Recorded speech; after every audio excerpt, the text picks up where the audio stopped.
कहीं corona vaccine के नाम पर आपके साथ भी धोखा तो नहीं हो रहा? कहीं वैक्सीन लगवाने के लिए आपसे भी पैसे तो नहीं मांगे गए हैं?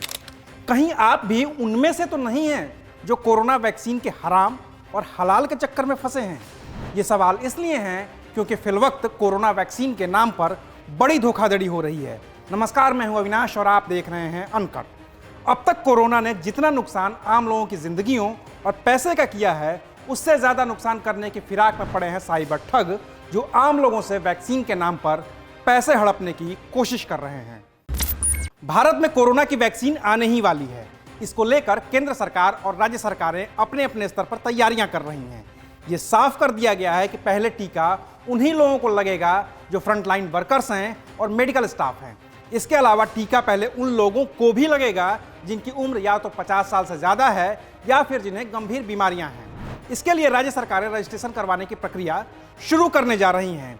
जो लोग इस रजिस्ट्रेशन से फिलहाल बच जाएंगे, उन्हें इस बात की चिंता होगी कि आखिर वैक्सीन के लिए उनका नंबर कब आएगा।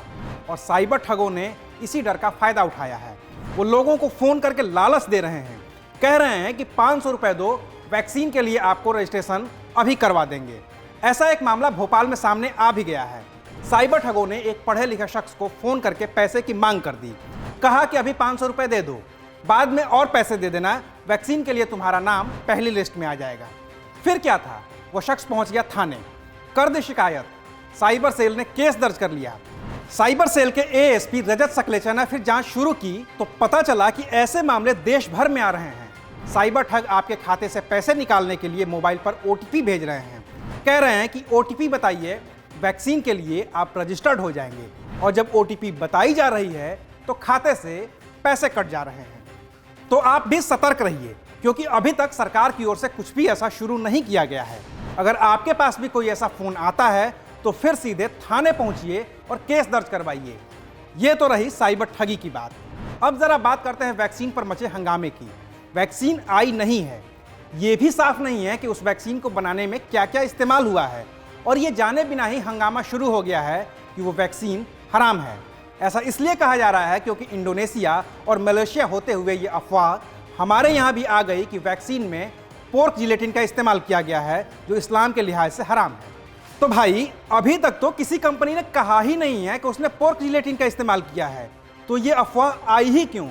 और रही बात कि अगर पोर्क जिलेटिन का इस्तेमाल हुआ भी है तो भी ऐसी गंभीर बीमारी और उसके इलाज के लिए इस्लाम और कुरान दोनों ही इजाज़त देते हैं। यानी कुरान का फैसला या कुरान की आयत है सूरे बकरा के अंदर, मैं आयत का हिस्सा पढ़ रहा हूँ, इसे बताने के बाद कि तुम्हारे ऊपर ये इन्नमा हर्रम अलैकुमुल मैतत वद्दम व लहमल खिंजीर वमा उहिल्ला लिगैरिल्लाह बिही वमा उहिल्ला बिही लिगैरिल्लाह, कि तुम्हारे ऊपर ये चीज़ें हराम की गई जिसके अंदर से एक खिंजीर का या सूअर का गोश्त भी है। फमान इस्तुर्रा गैरा बागिन वला आदिन फला इस्मा अलैह। तो अब जो ऐसी कंडीशन में सख्त बेचैनी की फंस गया, इज़्तिरार की हालत के अंदर, कि वो उसके बगैर उससे बर्दाश्त नहीं हो रहा, तो ऐसी हालत में ये नहीं कि वो हलाल हो जाएगी, बल्कि गुनाह नहीं होगा हराम काम का। अब आप खुद ही तय कर लीजिए वैक्सीन पर। वैसे आपकी जानकारी के लिए बता दें कि अमेरिका में जिस फाइजर वैक्सीन को मंजूरी दी गई है, उसके कुछ साइड इफेक्ट्स भी सामने आ रहे हैं। लोगों को इस वैक्सीन से एलर्जी हो रही है। बाकी तो वैक्सीन को लेकर अपडेट्स हो रहे हैं, और साथ ही कोरोना का वायरस भी अपडेट हो रहा है। टेक्निकल टर्म में इसको म्यूटेट होना कहते हैं। म्यूटेट होकर कोरोना का वायरस ब्रिटेन में तेजी से फैला, और अभी इस पर काम चल ही रहा था कि कोरोना का तीसरा वेरिएंट भी वाया साउथ अफ्रीका ब्रिटेन पहुंच गया, और अब ब्रिटेन से इसके भारत में पहुंचने की पूरी आशंका है। वजह यह है कि ब्रिटेन से भारत आए लोगों की पहचान की जा रही थी, उनकी जांच करके उन्हें आइसोलेशन में रखा जा रहा था। लेकिन 5 लोग जांच अधिकारियों को चकमा देकर दिल्ली से निकल गए। 3 को तो तुरंत ही ट्रेस कर लिया गया और उन्हें क्वारंटीन कर दिया गया, लेकिन इनमें से एक दिल्ली से लुधियाना पहुंच गया और प्राइवेट अस्पताल में भर्ती हो गया। वहीं दूसरा आंध्र प्रदेश तक ट्रेन से पहुंच गया। इतना लंबा सफर उसने तय कर लिया था। अभी गोट कॉल आल्सो कि इसको जो है एलएनजीपी में वापस भेज दिया जाए। We have sent him back. वो कल भेज दी, कब भेजा गया आपको? कल हमने लगभग उसको 12:30 बजे भेज दिया। तो ये कब आया था यहाँ पे? हाँ जी, we did not have any information regarding this.